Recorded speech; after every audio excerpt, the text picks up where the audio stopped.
We are transmitting live from the studios of 98.5 megahertz Radio Justice right here in Tamale.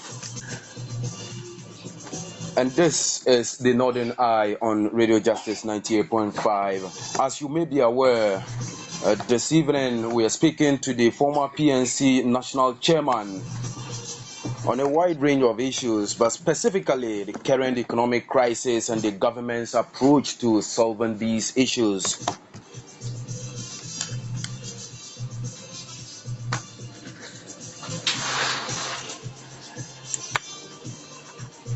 And so stay tuned. Very soon we shall be speaking with the former national chairman of the People's National Convention. He is also a Pan-Africanist and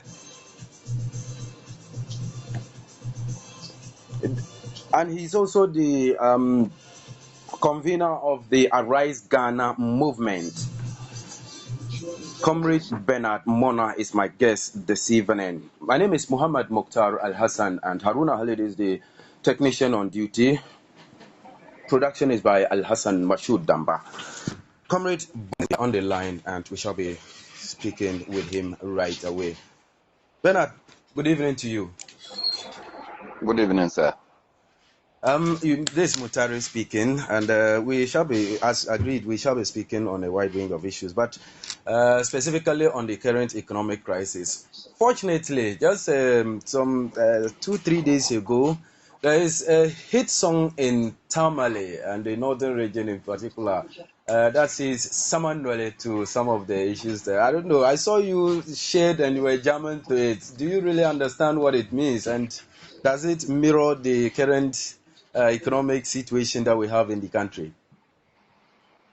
First, good evening to your many listeners and to my kinsmen and women in Dagbong and to any other part of the country where you are affiliated or linked to. But by the power of Facebook, it is possible that other people across the globe will be listening to you. Yeah. Where we sit today, you know that I am a Dagao. Yeah. And you also know that I come from Sankana. Yeah. But if you have done Northern history a little bit, you'll know that the people of Sankana also come from Karaga. And I've been coming to Karaga often to identify our roots. And above all, I also schooled a little bit in Tamale Secondary School. Oh, okay. And so I picked one or two words in Dagbanli. Whilst I was in Tamale, the chiefs and elders did not identify a woman for me, so I couldn't speak fluently.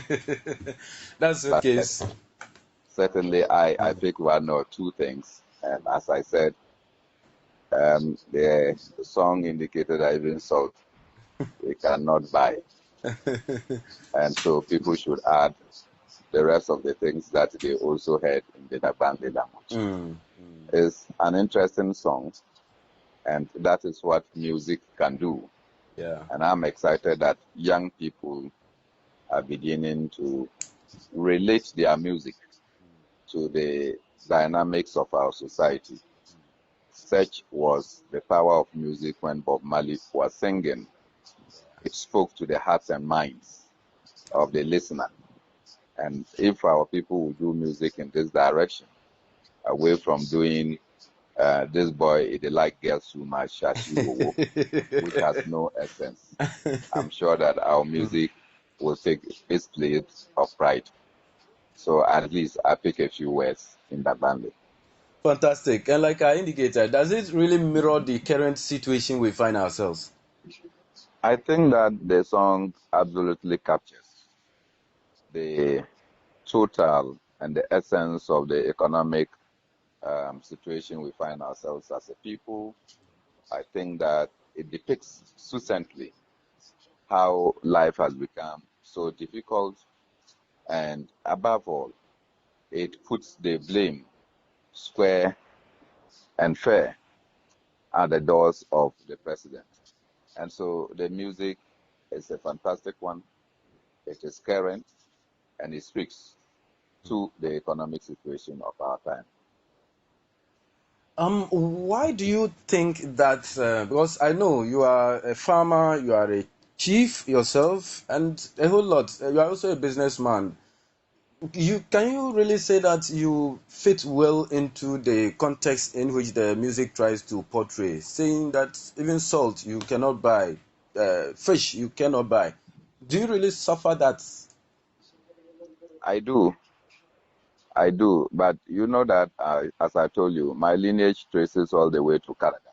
Yeah, And if I trace to Karaga, it means that I trace to Yendi. yeah, And so I am just one of you. The Dagaba, in particular, from Upper West region, we traces our roots all the way to Dagbon.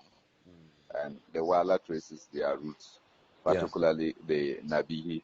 yeah. They traces their roots to Nairi and then Nalerigu and the Mampugu zone.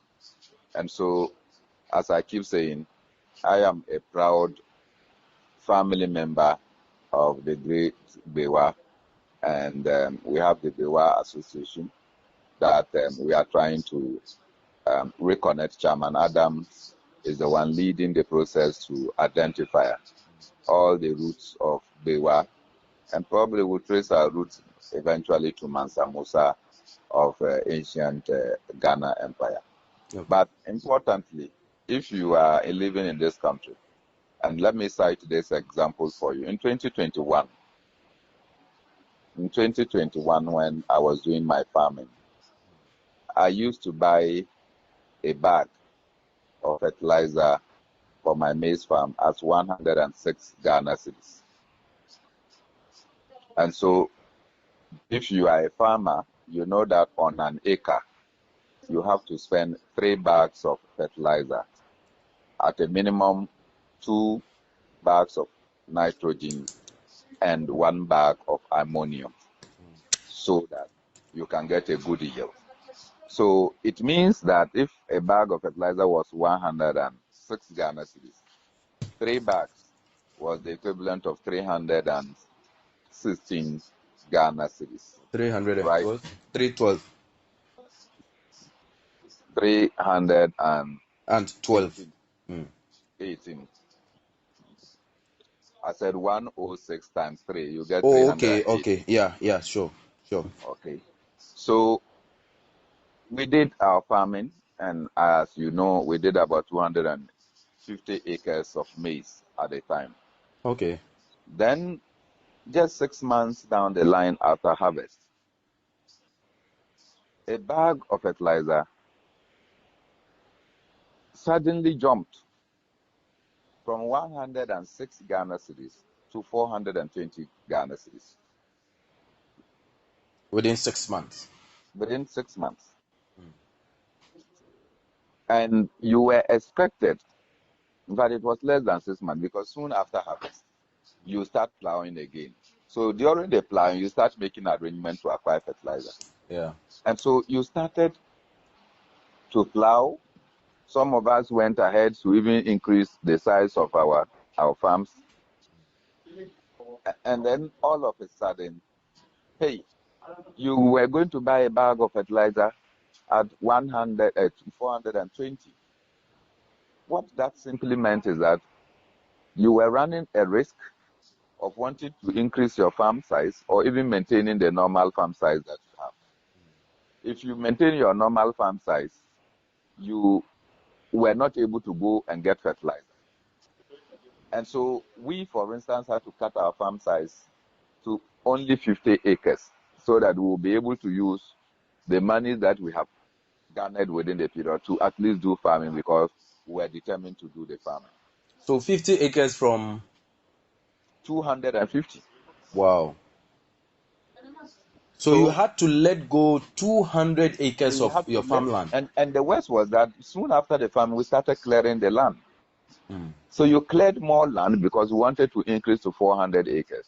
Okay. After we cleared the land, when it was time to go and do plowing and planting, we realized that if we did, we will not be able to maintain. And so we had to let go the rest of the 350 acres. And I'm sure many other farmers would have suffered the fate that we did. Was this attributed to only the price of fertilizer? Inputs generally had increased. And of recent time, I don't know what, I permit my language, is even a foolishness we as farmers have also fallen into, whether it is a government policy. Those days you used to harvest your crops and then you take the seed out of your crops and preserve those you want to use for the following season so you can put it down. These days, as soon as you finish harvesting, it means that you cannot replow and replant the same crop. You have to go and buy seed. So every year, you have to go and buy new seed. Otherwise, if you go and plant, you will get zero. Mm. So for some purposes, they call it hybrid agriculture. And now the farmer cannot have his or her own seed. The seed must always be produced by a seed company. So every year you do farming, but you have to depend on somebody to come and give you seed so that you can go and plant. Yeah. That is how we have reduced agriculture. Because when I was growing up as a small boy in the village, anytime we finish harvesting, you see that we take a certain portion of the seed and you hang it in the various villages in the Dalugo. Yeah. Yeah. So that when it is farming season, you go and take it and go and plant. Today, our seed can no longer do that because we have decided that we'll reduce our level of intelligence to that of dependency. And so every year you have to go and buy new seed. And when you buy the new seed, it comes with its own dangers. It's like the people who brought computer. When they give you the computer, they introduce a virus into the computer. And when they do a virus, then they also provide antivirus. Yeah, antivirus, and sell it to you again. And sell it to you. So here you are not a manufacturer of the computer. Yeah. And when you buy the computer, they infest it with a virus. Then they go and create an antivirus so you can come and buy. So in similar vein, when we go and buy their seed and we plant, it means that we will suffer, put it in quotation, antivirus on the seed. Because there are certain pests, there are certain diseases that these seeds will come with. Yeah. And that means that you have to go and buy pesticides and insecticides in order to come and cure the seed away from the infestations. If you don't do that, you will not get a yield. And so that is the situation. So everything about farming, look, we only do the clearing of the land. You go and till the land. You go and do everything about the land. When you are going to plant, then you have to start the application of the chemicals. Otherwise, hey man, you can forget it, that nothing will come up.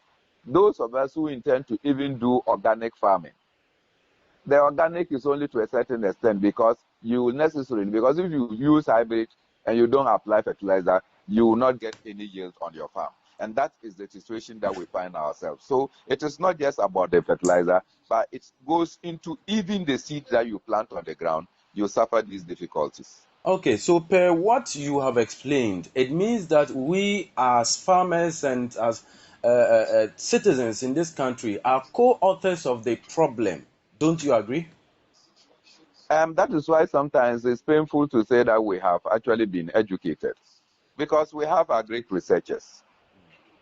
And we sit down for Monsantos and others to come and put in on us what they think that is the best practices for us. So now we don't have seed company. Every year we have to go and buy seed from somewhere and bring it and say that we want to get high yielding crops.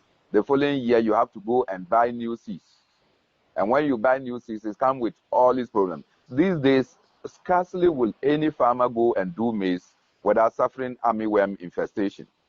Where does the armyworm come from? As soon as you plant the maize, before it can even reach cupping, you realize that the armyworm starts. So you have to go and look for armyworm and then this thing and come to come and spray. Otherwise, hey, the armyworm will eat your crops. Why? We've been doing farming for several decades.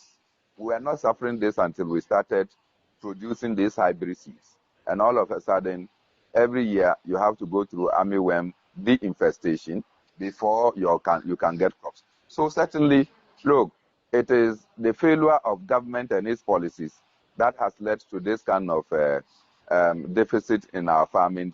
Look, our indigenous farmers, they had a way of preserving their seed.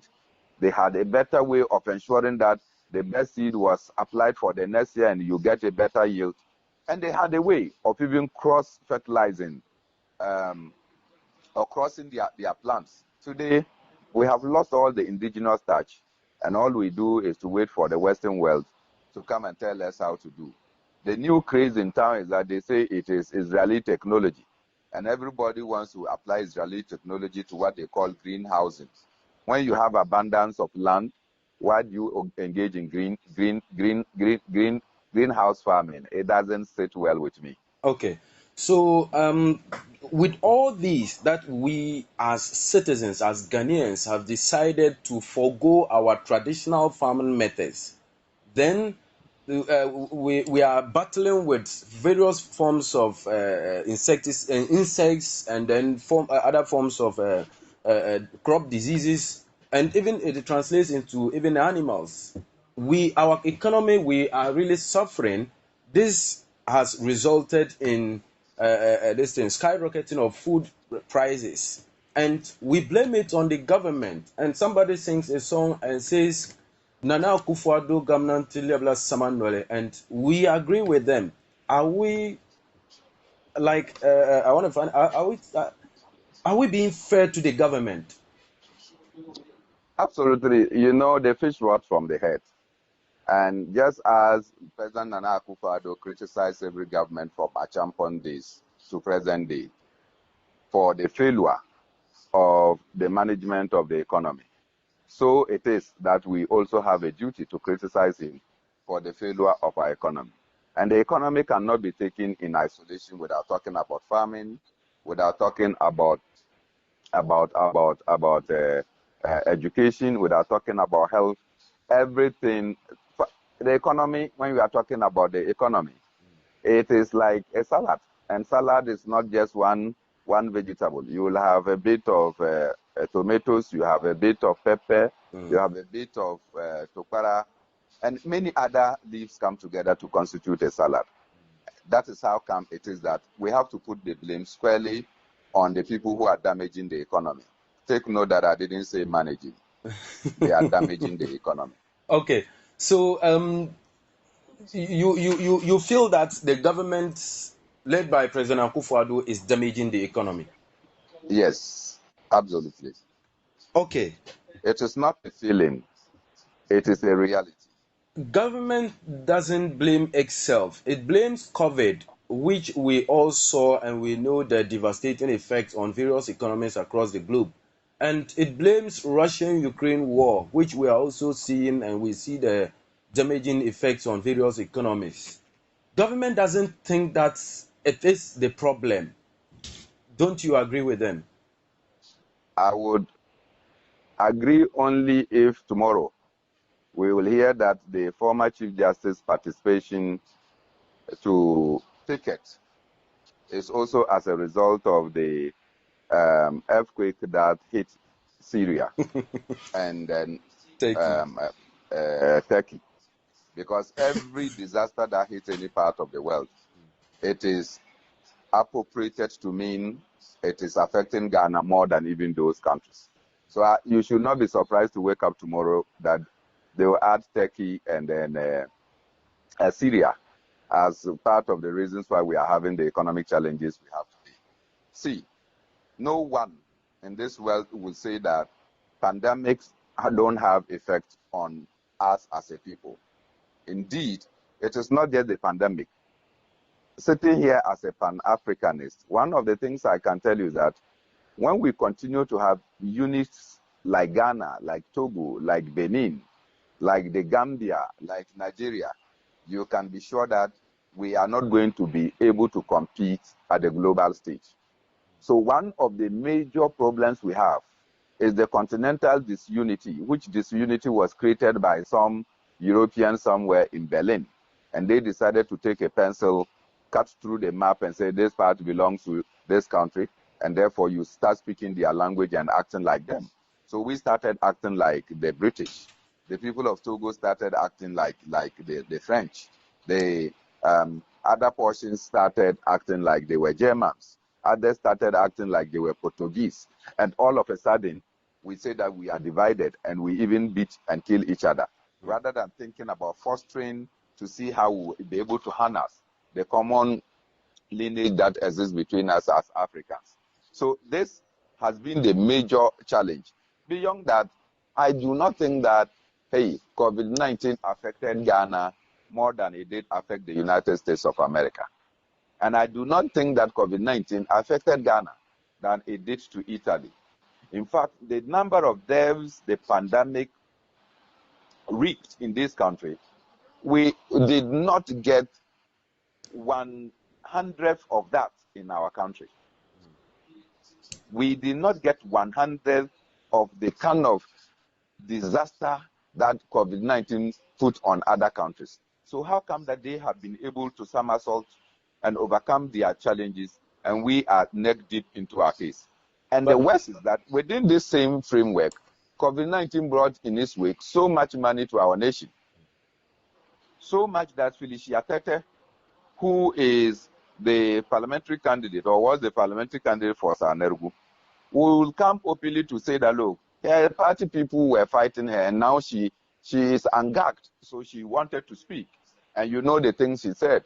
She got 100,000 as a former parliamentary candidate, and then other members of the party, if you were a regional chairman, you got this amount. If you were a vice chairman, you got this amount. They shared COVID-19 money as if they were sharing granite in Sanergu market. In that instance, you want to come and blame COVID-19 for the problems that we are facing? Ken Oforiatta, who has become the oxygen for President Akufo-Addo, without that Akufo-Addo cannot breathe, will go and take over 10 million of COVID-19 money and go and give it to his wife's company, Enterprise Insurance, without issuing one single certificate of insurance to an insuree. That is what the audit report reveals. So if you come and see that we even have excess money from COVID-19, how do you blame COVID-19 as the reason for which your economy is in this shambles? okay, COVID-19, you believe is not really the problem and the reason why we are here today. The Arise Ghana movement held a press conference 2 days ago, and you indicated, haven't mentioned all these things. You indicated that Ken Oforiatta is no longer recognized as Ghana's finance minister. How do you think this is possible? Even Parliament, which approves the minister, could not, let's say, de-recognize him as the finance minister. How about a pressure group like yours? What we have urged the international community to do is to first distance themselves from dealing with Ken Oforiatta, because we believe that anything Ken Oforiatta does now, it is simply to enrich his businesses, to enrich his personal family, and then other relatives. To that extent, he is not serving the interests of Ghana. Anybody who deals with Ken Oforiatta is dealing with an individual. And so once we have called on the international community, including the IMF, that distance yourself from dealing with Ken Oforiatta because he's a persona non grata. If you deal with him and there is a backlash, and any other government, for instance, when the PNC government wins, and we say that, well, you were forewarned not to deal with this person, and you kept dealing with the person. So all the deals that they might have signed with you are dubious. We will not recognize it. You cannot say anything because you were forewarned.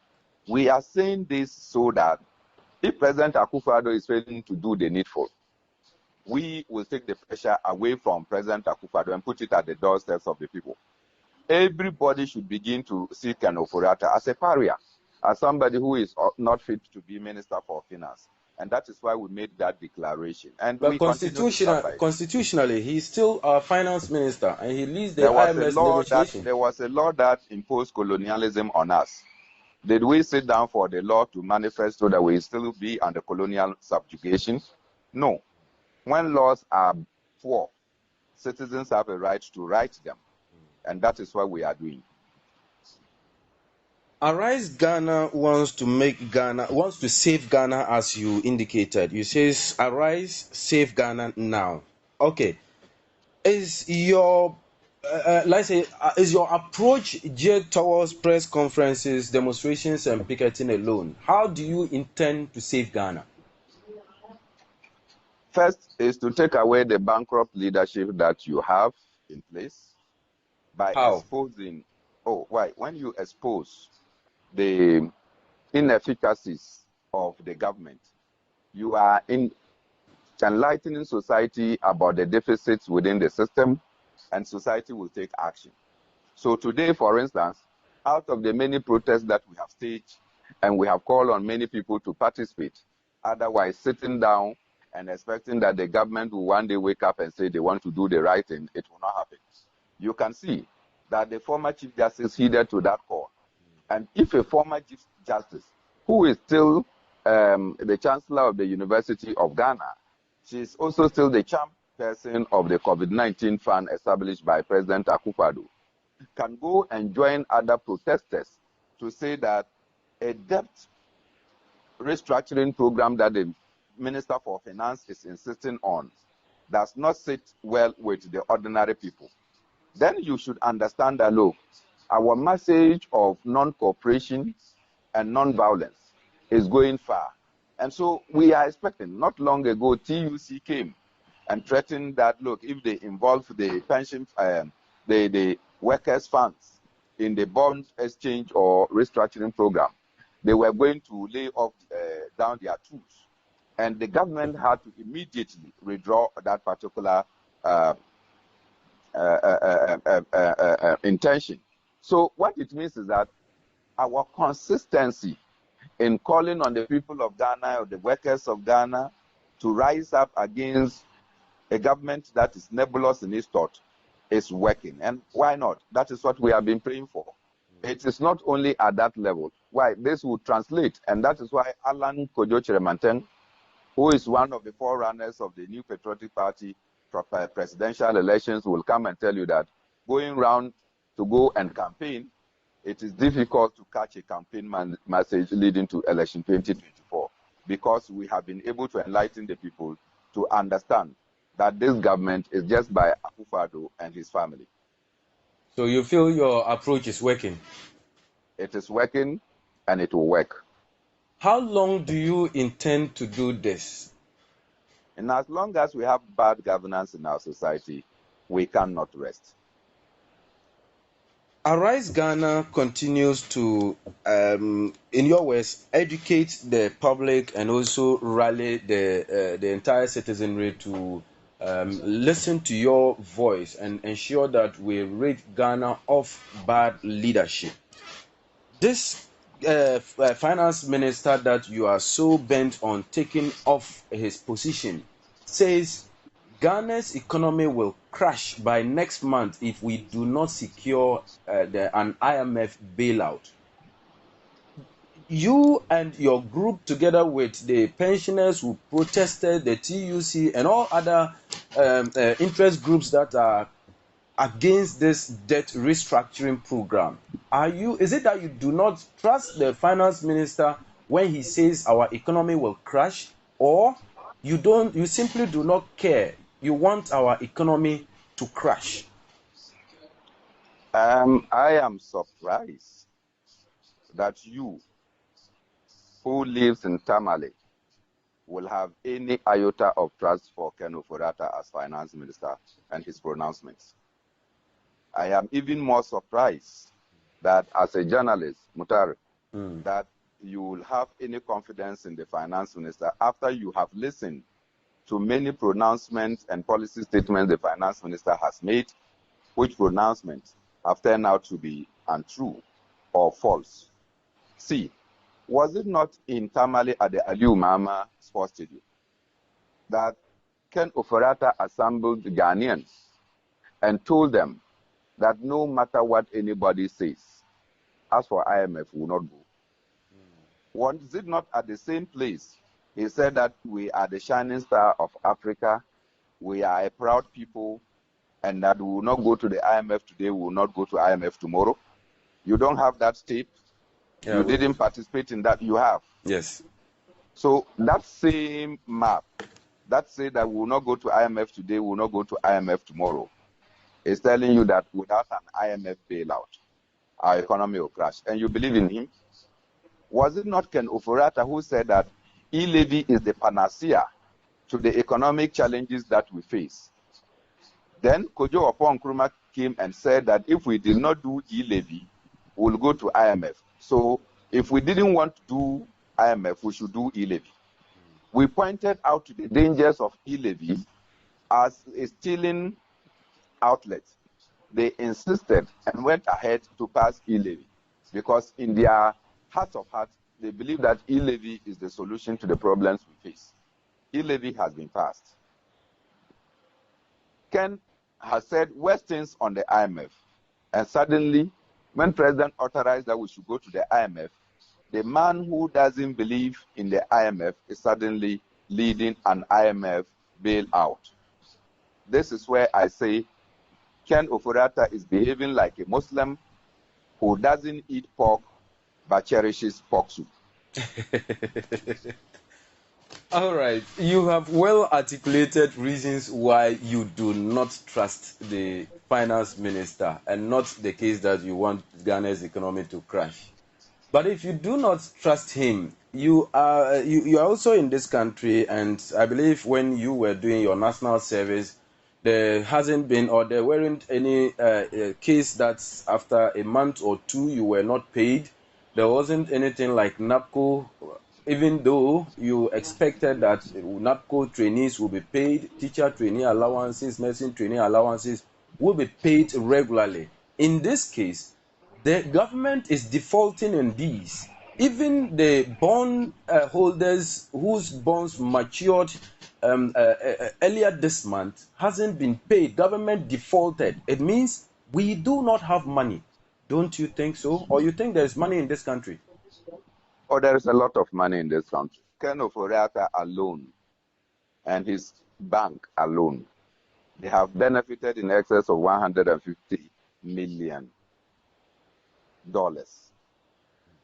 Ken Ofurata alone and his enterprise insurance have benefited from COVID-19 funds in excess of 10 million. Gabi Asare Ochiridako, whose African legal resources has become a sole advisor of government on government transactions, has benefited enormously. Charles Edugwahin, whose Black Star Line brokerage, which dealt in bonds and all the borrowings in this country, has over-benefited. At a time when the Minister for Finance is calling on people to sacrifice, has he sacrificed any money from the loot that he has gotten? For a start, Ken Ofurata can say that, look, we took money intending to insure frontline workers, and we did not, and we gave the money to enterprise insurance. There is no certificate to indicate that we insured anybody. So since the economy is in dire stress, the money that we stole into enterprise insurance, we have brought it back so as to give relief to the nation. You think that many Ghanaians will not see it as a good gesture? You think so? You know what 10 million cedis can do for national service personnel and for teachers who were posted as far as January 2022, and up to date, they have not yet received a month of salary. Do you know the implication of that? That amount of money is touching Ken Ofurata's office or in his house. So why would anybody be calling for sacrifice? That's why the former Chief Justice is asking, you have not shown any semblance of sacrifice, and you are calling on people to sacrifice and that they should help you so that you can help them. You have not even helped yourself. Okay, so in this case, Ghana, you believe there is money. It's just the managers who are looting the Ghana's resources. How do we get these monies back? in the shortest possible time so that by next month our economy doesn't crash? See, the bondholders have said so many things. And look, when you are in an economic mess, and for the record, this is the first time in the history of our nation, from the day we obtained independence, that this nation has defaulted in our bonds and that we are unable to pay externals and we are not able to pay the internals. It is also true that even in the 1980s, when we suffered the famine, the bushfires that ravaged almost every part, and then there was food shortages in this country. There were food shortages in this country. No one lost his or her bond rights. So how on earth and how did we get here? We got here because, as I keep saying, Akufo-Addo, as the chief examiner, established the parameters within which we should all answer questions. And the parameters were simple. That look, in order that our economy can progress, we have to move away from taxation to production. In order that our economy will progress, we have to move away from borrowing. And that we had so much money in this country that all we needed was a good leadership. And this was confirmed by the then vice president, who had said that he worked at the ministry, at the Bank of Ghana before. So today, the question you ask is, Bawumia has ceased working or worked in the Bank of Ghana before. Ken Ofori-Atta came and started imposing taxes of all sorts. Some of them with funny names. COVID-19, that is a disease. That is ravaging and killing people. You impose tax on them. You impose tax on electronic transfers. You come and increase value-added tax. When President Akufo-Addo led protests, that led to the killing of some innocent Ghanaians. So you don't understand. So the man has deviated from the script that President Akufo-Addo says is the path to economic development. So the man is imposing taxes. President Akufo-Addo doesn't believe that taxes are a good path for any nation to develop. Ken Ofori-Atta is on that path. Then he come and say, don't borrow because we are on money. Ken Ofori-Atta is on a borrowing spree and has overborrowed. And the man is still competent to be Minister for Finance. When you say Ken Ofori-Atta has failed, it means that you are not a good student. In fact, Akufo-Addo has failed. Okay. So what will be your alternative to saving Ghana's economy by next month? Ken Ofori-Atta should go.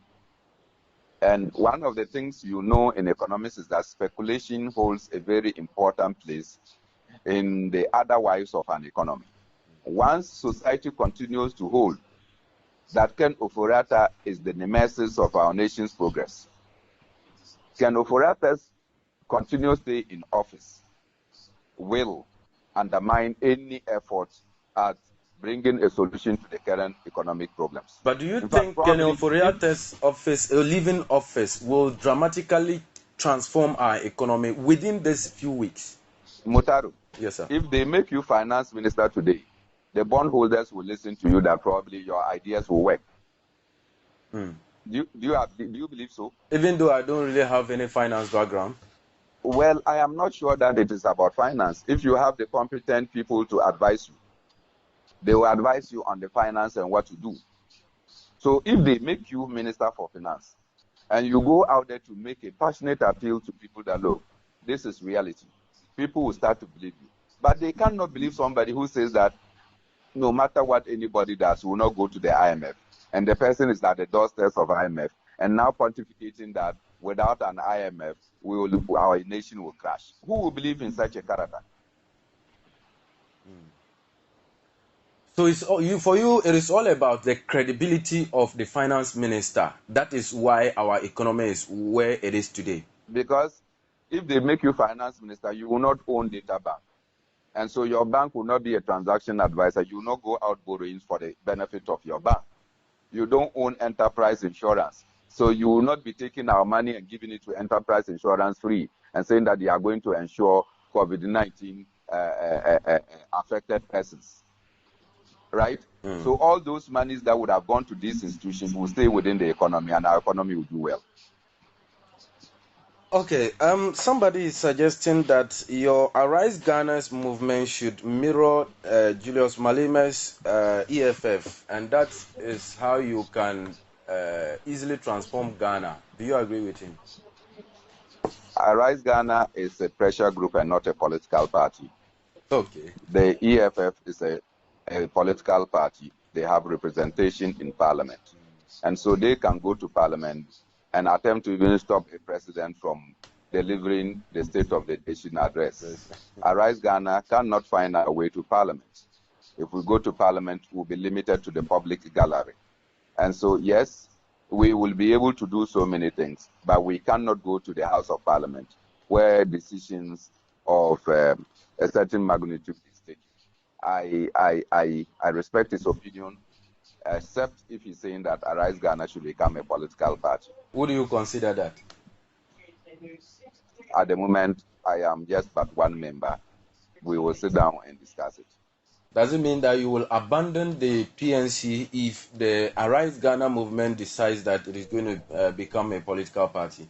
Arise Ghana is an amalgamation of various pressure groups, individuals, and even civil society organizations. Don't forget that I used to head the Justice for Ghana. Justice for Ghana is an affiliate member of Arise Ghana. Mensa Thompson Sasepa is part of Arise Ghana. Duncan Amwa's COPEC is part of Arise Ghana. Many other institutions are part of Arise Ghana. And knowing me as somebody who has always been interested in the unity of our continent, Africa, if it means that all the political parties, particularly those that are considered minority political parties, should come together under one umbrella in order to circumvent the rise of the duopoly, I am all in for it. I spoke with Dr. Hassan Ayariga of the APC here on this platform and on this program. And he was also of the view that these smaller political parties should come together in forming a third force in this country's political space. Unfortunately, it has been tried in the past, but hasn't been successful. Do you think that you should consider that? You didn't tell him that he was part of the problem of the disintegration of political parties. Oh, really? You've forgotten that in 2012, Hassan Ayerga became the flag bearer of the People's National Convention. He defeated Edward Mama in the Sunyani Congress. Yes, yes. In the WA Congress, when Dr. Mama defeated him in the flag bearer contest, he left and formed his political party.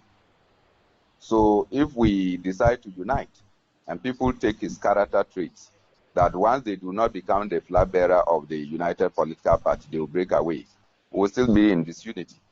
So anytime you get the opportunity with such, you should ask them, why don't they first go back to their mother political party? Because he's a member of the PNC. The PNC that his father was an initial member. His father was a member of the PMP. He came back from Germany and joined the PNC. He was honored with the position of flag bearer of the PNC.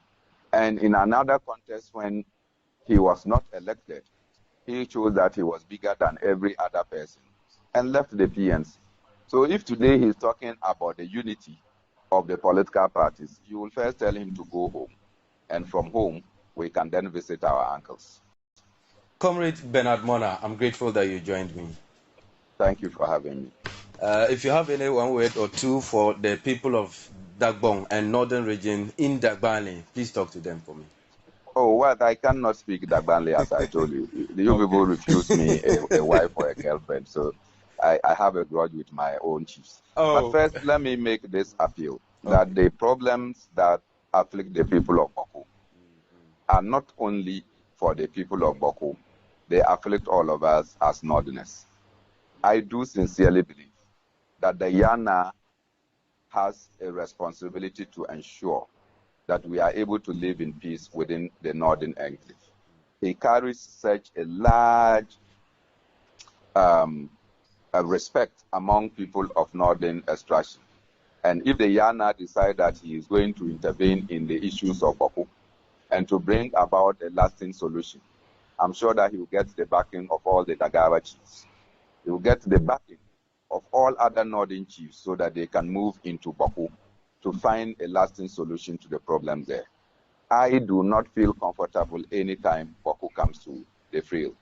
Growing up as a young person, anytime you heard about Boko, you knew that businesses were flourishing.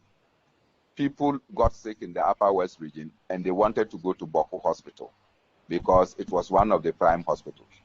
People wanted to do businesses and they wanted to relocate to Boko. People were posted into the Upper East region and they did not want to even stay in Bolga. They preferred Boko. Today, Boko is becoming a ghost town.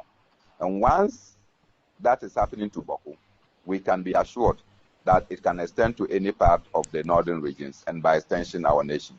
The Yana is highly respected, and I would think that all of us, if we have a way, should encourage him that he should see himself as a father to resolve the issues that are afflicting our brothers and sisters in Boko and its enclave.